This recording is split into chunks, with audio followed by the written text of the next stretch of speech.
Hello दोस्तों, कैसे हैं? उम्मीद करते हैं आप लोग अच्छे होंगे। ये समाजवाद और साम्यवाद का वीडियो नंबर 2 है, पार्ट 2 वीडियो है, जिसमें हम पार्ट 1 में 1 से लेकर 9 तक क्वेश्चन करवा चुके थे। इसमें हम 10 से शुरू करेंगे, जिसमें क्वेश्चन नंबर 10 से शुरू है। हम हर क्वेश्चन को आंसर बताते हैं, ठीक है। चलिए वीडियो को शुरू करते हैं। यदि हमारे चैनल पर नया है तो चैनल को सब्सक्राइब कीजिए, लाइक कीजिए, शेयर कीजिए। क्वेश्चन नंबर 10 है, साम्राज्यवाद की क्या विशेषताएं थी? ठीक है, चलिए इसका उत्तर है समानता का अर्थ। देखिए, समानता का अर्थ होता क्या है? आर्थिक और राजनीतिक समानता, इसमें अवसरों की समानता, योग्यता के अनुसार कार्य करने का अधिकार, समान कार्य के लिए समान वेतन तथा जीवन की न्यूनतम आवश्यकताओं की पूर्ति उपलब्ध कराने की भावना सन्निहित है। ठीक है, इसका अर्थ समझ गए, जिसमें काम करने के बारे में बताया गया है। उसका अंतिम लक्ष्य वर्ग संघर्ष का अंत कर वर्गहीन समाज की स्थापना करना है। इस उद्देश्य की प्राप्ति के लिए उत्पादन एवं वितरण के संसाधनों पर राष्ट्र के अधिकार को उचित ठहराया गया है।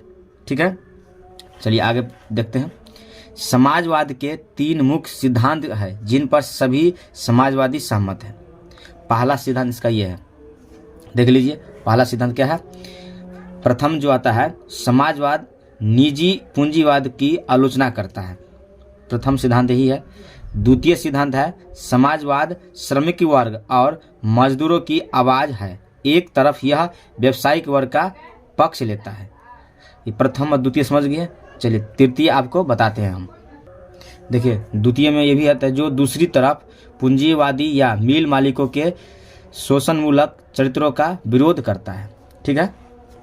तृतीय है, समाजवाद धन के वितरण के संबंध के न्याय चाहता है, अर्थात उत्पादन के सभी संसाधनों पर समस्त जाति या समाज का स्वामित्व मान लिया जाए। तृतीय समझ गए आप।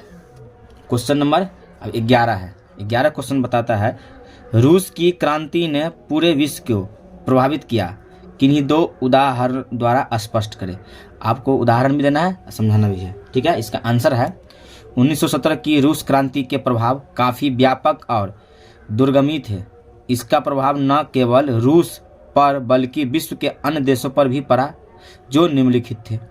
ठीक है, देखिए, पहला है, रूसी क्रांति के बाद विश्व विचारधारा के स्तर पर 2 खेमों में बट गया। साम्यवादी एवं पूंजीवादी विश्व धर्म सुधार आंदोलन के पश्चात और साम्यवादी क्रांति के पहले यूरोप में व्यापारिक स्तर पर इस तरह का विभाजन नहीं देखा गया था। चलिए दूसरा है, रूसी क्रांति की सफलता ने एशिया और अफ्रीका में उपनिवेश मुक्ति को प्रोत्साहन दिया एवं इन देशों में होने वाले राष्ट्रीय आंदोलन की अपना वैचारिक समर्थन प्रदान किया। ठीक है।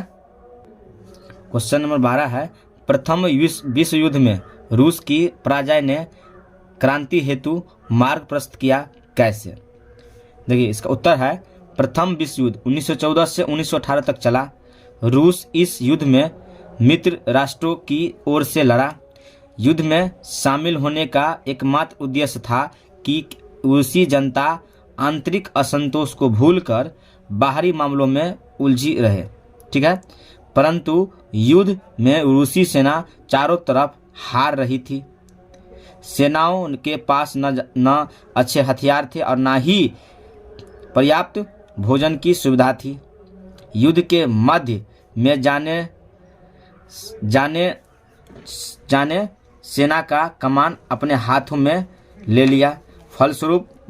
फलस्वरूप दरबार खाली हो गया। जार की अनुपस्थिति में जरीना और उसका तथा कथित गुरु रास्पुटिन जैसा निकटतम व्यक्ति को षड्यंत्र करने का मौका मिल गया, जिसके कारण राजतंत्र की प्रतिष्ठा धूमिल हुई। ठीक है। क्वेश्चन नंबर 13 है, देख लीजिए। नई आर्थिक नीति मार्क्सवादी सिद्धांतों को साथ समझौता था, कैसे? आंसर सुनिए इसका।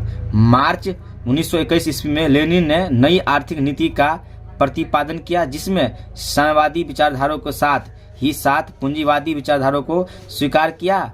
जैसे देखिए, पहला है कृषकों से अतिरिक्त उपज की अनिवार्य वसूली बंद कर दी गई एवं किसानों को अतिरिक्त उत्पादन को बाजार में बेचने की अनुमति प्रदान की गई। ठीक है।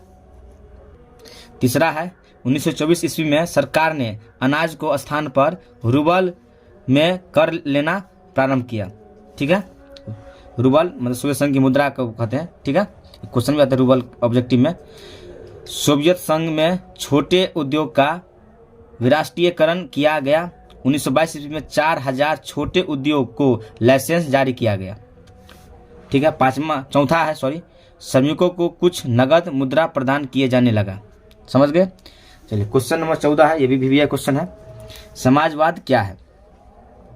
उत्पादन, वितरण एवं लाभ पर राष्ट्र तथा समाज का नियंत्रण और आर्थिक एवं सामाजिक समानता ही स्थापना, यही समाजवाद है।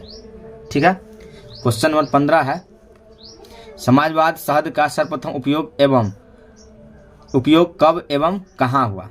देखिए, समाजवाद शब्द का सर्वप्रथम 1832 में ले ग्लोब नामक एक फ्रांसीसी पत्रिका में छपा।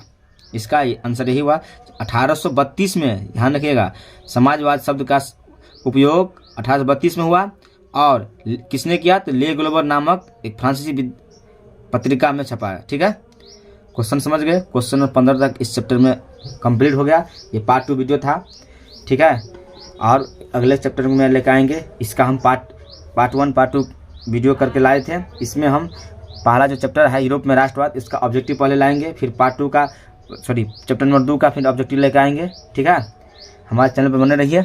वीडियो आपको अच्छा लगा तो लाइक कीजिए, सब्सक्राइब कीजिए, शेयर कीजिए। Thanks for watching. जय हिंद, वंदे मातरम।